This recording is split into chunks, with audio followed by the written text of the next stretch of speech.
It's Jujutsu Thursday! This week we have another fantastic episode of Jujutsu Kaisen to talk about, and then for me to get yelled at in my comments. Yippee!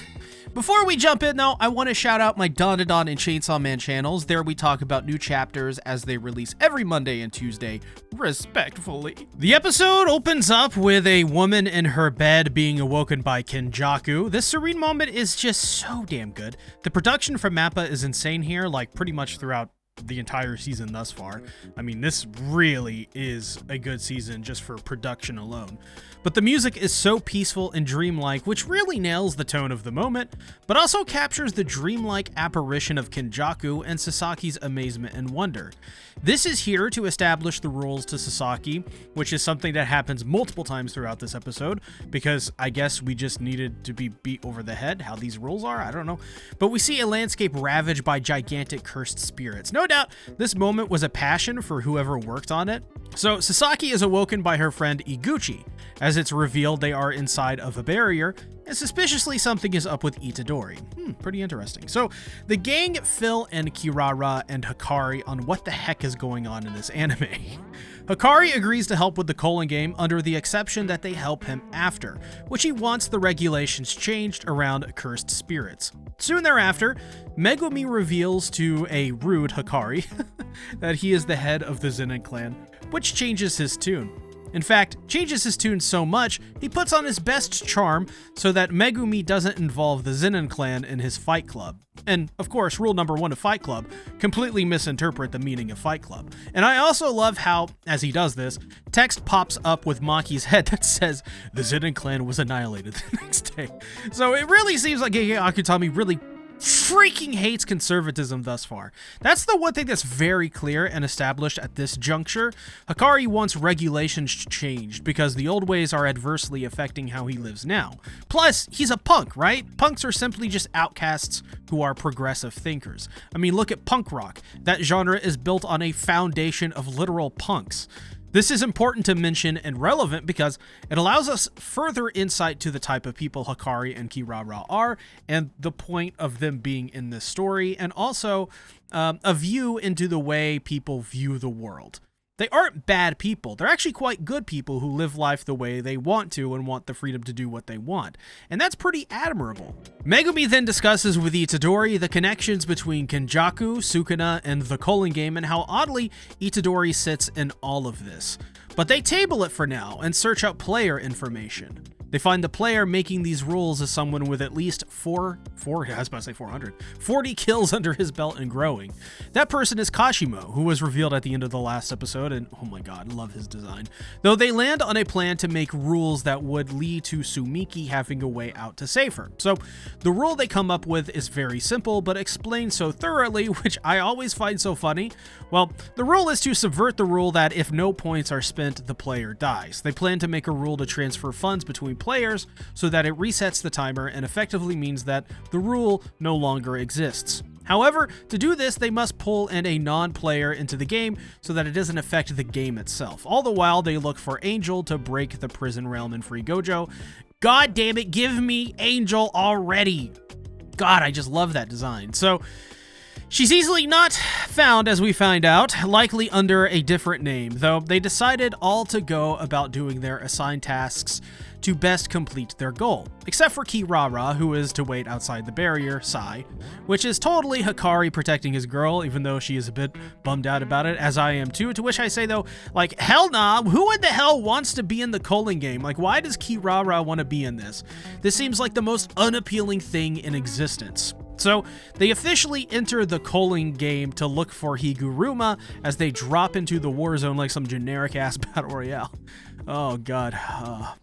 This is because a phenomenon of the game is that people are transported to a random spot, which is why Itadori is teleported into the air.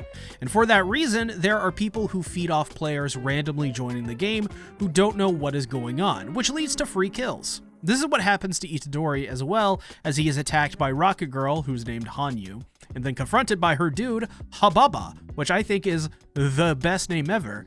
Hababa, give me a hambaba. We then head to the top of a building where we see a woman with rad hair, with a black tank top with super big boobs. She is talking to a timid boy named Amai, who is absolutely this woman's sub, and one of... I guess one of her two men. She jumps down from a building and turns her hair into a rocket, and that was crazy. I mean, absolutely crazy, but also hella awesome. At the same time, Megumi is dealing with a very annoying woman who attacks Megumi, only to be hit back in self-defense as she crumbles.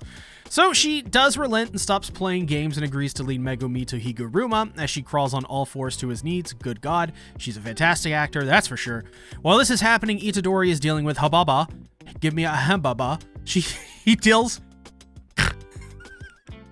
I'm sorry, I love this name. He deals with him easily by punching the top of his head, breaking his hand, and then breaking Hababa's nuts. Megumi, on the other hand, is not having any of this woman's teasing, as she's just flailing like a fish, not getting a single response or tease back, but making him follow her through an alley and revealing her name to be Remy, which I think is a really cool name. They're both led by Amai and Remy, and at the end of the episode, they reveal that Higuruma is an Ikebukuro. Gamer Supps is your one-stop shop for all sorts of weeby goodness. I personally am loving their t-shirts right now, as they're comfortable and made with robust materials with some beautiful art. And of course, you can also check out their world-famous waifu cups, flavors, and even more. Use code CTACTICS at checkout to get 10% off and give me a commission. Ooh. This episode was fine, sort of dull. I mean, I think these episodes where nothing happens but rules and slow plotting exposition dumps are on their own okay every once in a while, but man, it's really not a good look for Jujutsu Kaisen. It just doesn't fit with this series.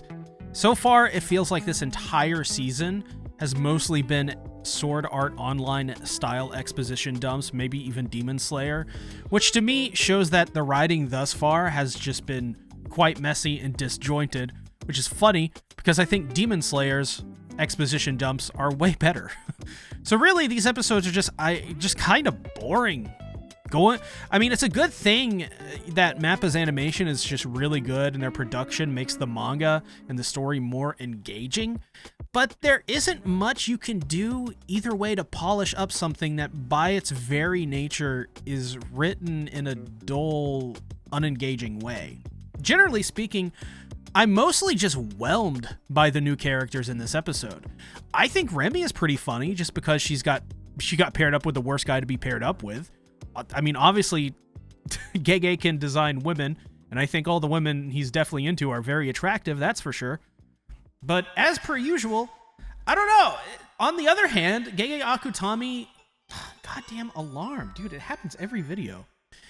Gege Akutami seems to just hate writing women, so I don't expect her to do anything significant in this story than just be character.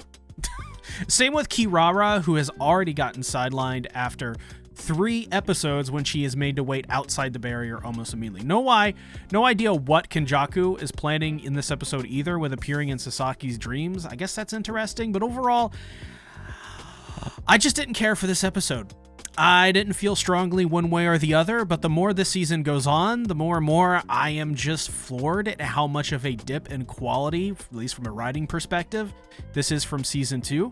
Yeah, this show absolutely has hype, movement, and aura, but I also don't care because this story is just bland and uninteresting.